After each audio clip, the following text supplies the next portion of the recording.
विहिरीचं बांधकाम करत आहेत, पण अनुदानाचं अडचण येत होती. शेतकऱ्यांना खूप काही फोटो अपलोड करायचं काम होत होतं. 2 वेळेस फोटोच अपलोड करायचं, नेटवर्कचा प्रॉब्लेम आणि फोटो अपलोड होत नव्हते. अनुदानापासून शेतकरी वंचित राहत होते. विहीर बांधायचे पण अनुदान मिळत नव्हतं. चला तर जाणून घेऊया नेमका आता अनुदानाची रक्कम कशा पद्धतीने ती रद्द केलेली आहे. चला तर जय श्रीराम मित्रांनो, मी शिवाजी क्लासेस ऍग्रीकल्चर तुमच्या सर्वांचे पुन्हा एकदा आपल्या नवीन व्हिडिओमध्ये हार्दिक स्वागत करत आहे. मित्रांनो, तुम्ही जर मनोरगा अंतर्गत विहिरीचे अनुदान योजनेतून विहिरीचे बांधकाम बांधत असाल, तुमच्या हा व्हिडिओ अत्यंत महत्वाचा आहे.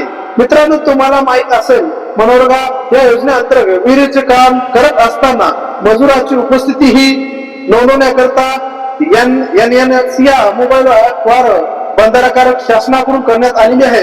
मित्रांनो, या ऍपचा वापर करून रोजगार सेवकाच्या दिवसातून 2 वेळा म्हणजे सकाळी 11 आणि दुपारी 2 आणि 4 या वेळेस कामाचा फोटो अपलोड करावेच लागणार होते. मात्र मित्रांनो, हा अटीमुळे खूप साऱ्या शेतकऱ्यांना अनुदान मिळण्यापासून वंचित राहावे लागणार होते. मित्रांनो, ग्रामीण भागातील इंटरनेटच्या नेटवर्क मोठ्या प्रमाणात समस्या, त्यामुळे बऱ्याच ठिकाणी फोटो वेगवेगळ्या आता ऍप द्वारे अपलोड केले गेले नाही. त्यामुळे अनेक शेतकऱ्यांनी विहिरीचे अनुदान थेट शेतकऱ्याच्या कडला जाणं शक्य नव्हते.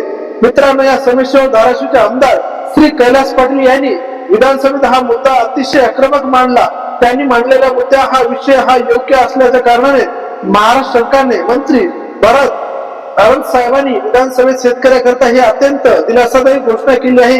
मित्रांनो, मंत्री भरत गोगोळे यांनी स्पष्ट सांगितले आहे की मनोरगा अंतर्गत सिंचन विहिरीचे काम पूर्ण झाले आहे. त्यांच्या अनुदानात आता कोणताही तांत्रिक अट ही लागली जाणार नाही. म्हणजे ऍपचा फोटो अपलोड न होणे किंवा नेटवर्कच्या समस्येमुळे आता कोणत्याही शेतकऱ्याच्या हक्काचे अनुदान थांबवले जाणार नाही.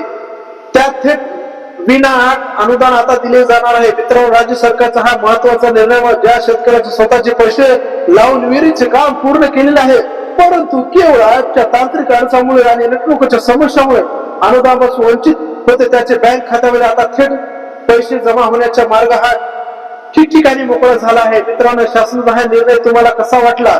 तुमच्या गावातील विहिरीच्या अनुदानाचा प्रश्न होता काही खालील कमेंट म्हणून करून नक्की सांगा. असा शेतकरी हिताचा आणि नवीन सरकारी योजनेच्या अचूक माहितीसाठी आपल्या चॅनलला लगेच लाईक करा, शेअर करा. हा व्हिडिओ जास्तीत जास्त हा शेतकरी बंधापर्यंत शेअर करा आणि जास्तीत जास्त हा जे विहिरीचे बांधकाम करत आहे पण अनुदानासाठी पण वंचित राहू लागले आणि आता या अनुदानासाठी या ऍपची ऍड रद्द करण्यात आलेली आहे, असेच हा शेतकऱ्यापर्यंत अनुदानापासून पोहोचती